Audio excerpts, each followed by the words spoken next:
여러분 안녕하십니까. 백이성 역사 독립군입니다. 제가 일요일 날 오늘 여러분께 마이크를 켰습니다. 비디오를 켰는데 오늘 제가 말씀드릴 부분은 다른 부분이 아니고 경제에 관한 부분입니다.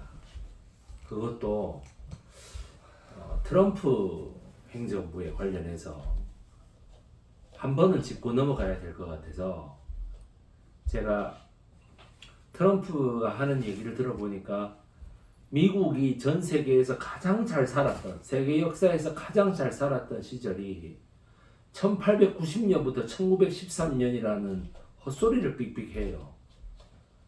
내가 이건 정말 심각하다. 트럼프라는 사람이 생각하는 전 세계에서 미국이 가장 세고 잘 살았던 시절이 1890년에서 1913년이라고 생각한다면 그거는 제가 생각할 때 아마 미국의 대통령 시어도 루즈벨트, 테디 루즈벨트의 테디 베어의 기원이 됐던 그 사람 말이죠.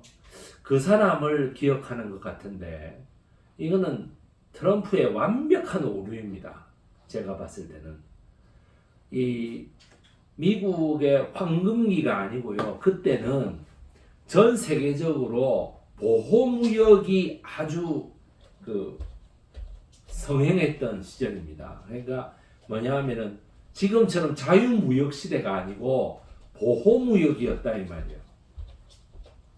지금 전부 다 보호무역으로 다 돌아가자는 얘기입니까? 트럼프가 제가 봤을 때는 미친 것 같습니다. 제가 봤을 때는 미국의 국가의 채무를 상환해야 되기 때문에 국가 채무를 상환해야 되는데 그런데 어떻게 돼?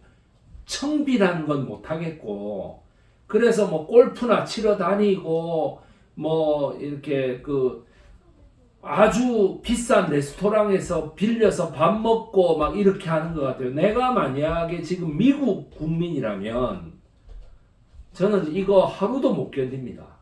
이런 대통령 밑에서 나는 못 견뎌요. 정말 제가 옛날에 첫 번째 트럼프하고 바이든이 대결을 할 때에 그때 이제 결국엔 트럼프하고 해리스가 대결했습니다만은 트럼프와 바이든이 대결할 때 제가 트럼프를 보고 인류의 적이다 제가 이렇게 말했던 적. 그러니까는 수많은 댓글에서 네가 뭔데 인류의 적이라고 하냐 트럼프를 그라운드 C의 구독자들이 다 제 채널에 와가지고 댓글 달았습니까? 어디서 그런 소리를 합니까? 인류의 적이 맞잖아요. 지금 하고 있는 꼬라지 보니까 전 세계에 있는 80개국을 대상으로 해서 관세 전쟁을 다 선포하지 않았습니까? 이게 제정신 박힌 대통령이라고 할 수 있습니까? 일경원이 날아갔는데도 너무 멍청해. 돈이 쏟아진다. 강철 멘탈이래. 그래서 결국에는 2025년 4월 우리나라의 차기 대통령 국정 우선 과제는요. 딴 거 없어요. 무조건 경제 회복이에요. 경기 회복. 이게 여러분 우리나라의 경제라고 하는 것이 미국 경제에 얼마나 크게 영향을 받습니까? 일본 경제에 얼마나 크게 영향을 받습니까? 우리나라의 경제 불황이라고 하는 것이 지금 미국 경제 잘 나가고 일본 경제 잘 나가고 중국 경제 잘 나가는데 우리나라만 혼자 불황입니까? 아니지 않습니까? 미국 경제도 죽을 쓰고 있고 일본 경제도 죽을 쓰고 있고 중국 경제도 부동산이 거품이 돼가지고 다 날아가고 있고 그런 와중에 한국 경제도 지금 난리가 나고 있는 거 아닙니까? 안 그래요? 그런데 무슨 트럼프를 보고 인류의 무슨 메시아가 왔다는 그딴 소리를 해요. 우리나라 사람들이. 아니 그럴 것 같으면은 어떻게 해서 미국에서 반 트럼프 시위가 그렇게 성행하느냐 이 말이에요. 예? 또 왜 중국 애들이 가서 데모한다고 해보시죠. 말이 되는 소리를 해야죠. 자, 여기 보십시오. 대미 자동차 수출국 현황입니다. 멕시코하고, 자, 1번이죠. 멕시코 785. 그 다음에 캐나다는 316. 멕시코하고 캐나다는요, 멕시코하고 캐나다는 자체 브랜드가 있어서 이거를 수출하는 게 아니에요, 미국으로. 뭐냐 하면은, 미국 자동차도, 독일 자동차도, 한국 자동차도, 일본 자동차도 멕시코하고 캐나다에서 조립을 해가지고 미국에다 판다 이 말이에요. 그러면 어떻게, 나프타, 캐나다하고 멕시코를 자유무역지대로 설정해 놓으면은 그만큼 수출이 쉽겠죠. 그래서 멕시코하고 캐나다가 수출이 잘 된다 이 말이야. 그런데 어떻게 돼? 일본하고 한국은 우리 브랜드잖아요. 일본하고 한국은 일본 자체의 도요타, 혼다, 미쯔비시 이런 브랜드들이 다 수출이 되는 것이고, 우리나라도 현대자동차, 현대기아차, 삼성자동차 이제 없어졌나? 왜 이런 차들이 다 진출하는 거 아닙니까? 그죠? 독일, 영국, 독일은 BMW 이런 거고, 영국은 랜드로버 이런 거고, 슬로바키아, 스웨덴은 볼보, 이탈리아는 피아트, 람보르기니. 그 다음에 중국은 자체 브랜드는 없습니다만은 중국도 어떻게 돼? 자동차를 수출하고 있습니다. 한미 자동차 수출액과 수출량을 비해 한국에서 미국으로 가는 거는 366. 자, 수출액 366억 4천만 달러. 우리나라는 수출량으로는요, 만대죠. 153만 5,600대. 153만 5,600대. 그런데 어떻게 돼? 미국에서 한국으로 오는 거는 47,200대밖에 안 돼. 우리나라 사람들은 미국 자동차를 별로 안 좋아해요. 안 그렇습니까? 독일 자동차라든가 일본 자동차라든가 유럽의 자동차들을 좋아하지, 미국의 링컨이라든지 피아트라든지 미국의 링컨이라든가 이런 자동차를 별로 안 좋아해. 캐딜락이라든가 이런 거 별로 안 좋아해, 우리나라 사람들은. 그래서 어떻게 돼요? 자, 지난해 미국의 국가별 무역 적자 잘 보세요. 8위에 660억 달러가 한국입니다. 우리나라는 총 자산 규모에서 2024년에 이미 어떻게 돼요? 일본을 앞질렀어요. 총 자산 규모가 2경원이에요. 2경원. 여러분. 자, 1억이 만조가 되면, 만억이 되면 어떻게 1조가 되죠. 1조가 만조가 되면 1경원이 됩니다. 우리나라의 총 자산 규모가 2경원입니다. 미세한 차이로 일본을 앞질렀어요, 지금. 우리나라가 일본보다 잘 살아요, 지금 현재. 그러면, 자, 보세요. 국가별 무역 적자인데요.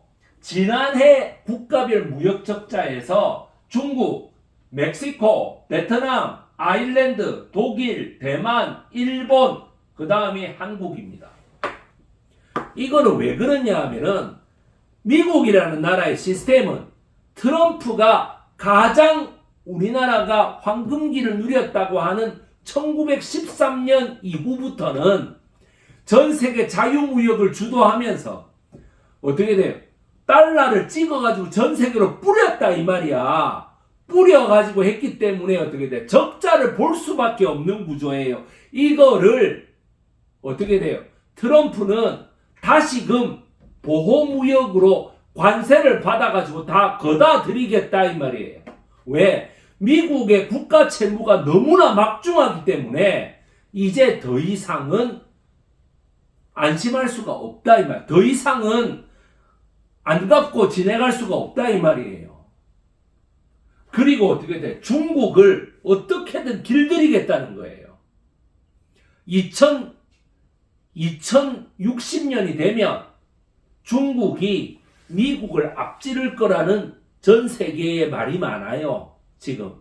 그런데 그것도 2020년에 앞지른다 하다가 지금 다시 40년이 늦춰졌거든. 2060년이 되면 다시 2100년이 앞지른다 이럴지도 모르겠어요. 그런데 그만큼 미국은 중국이 저 나라를 앞지를까봐 지금 겁이 나는 거예요. 아시겠죠?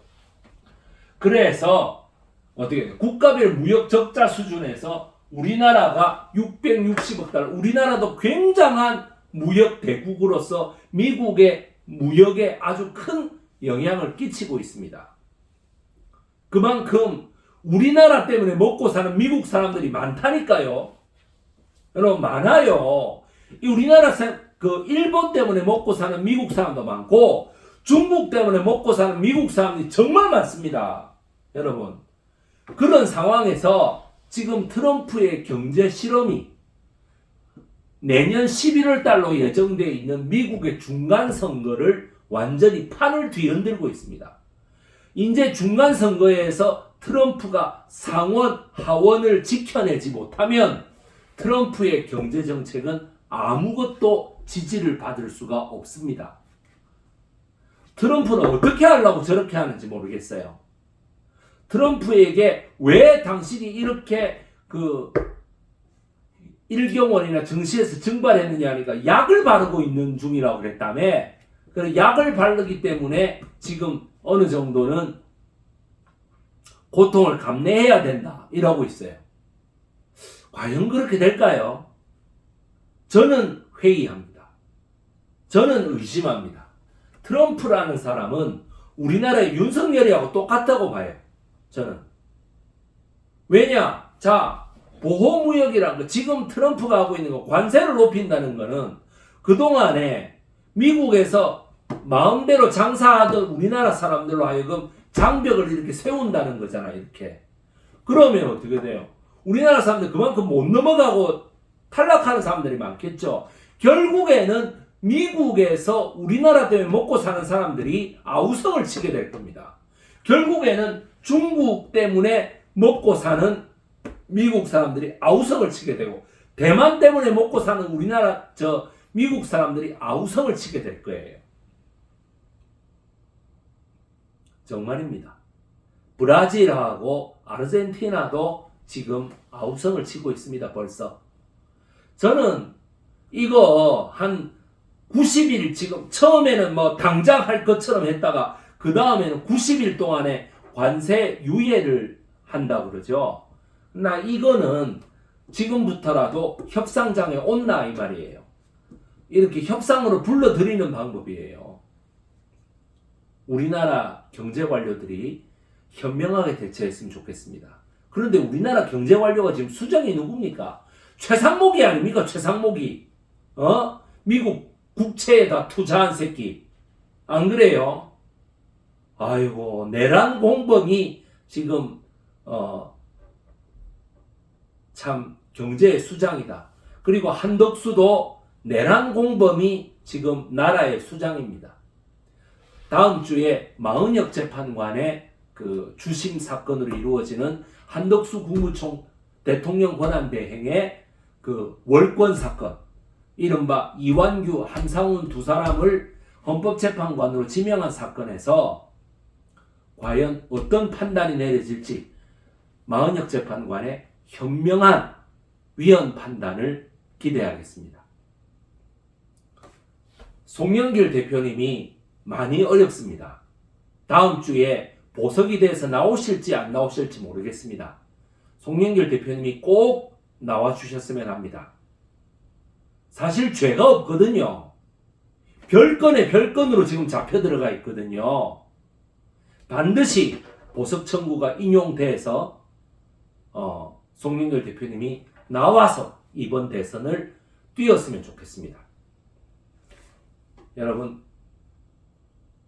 백이성 역사 독립군이었습니다. 안녕히 계십시오.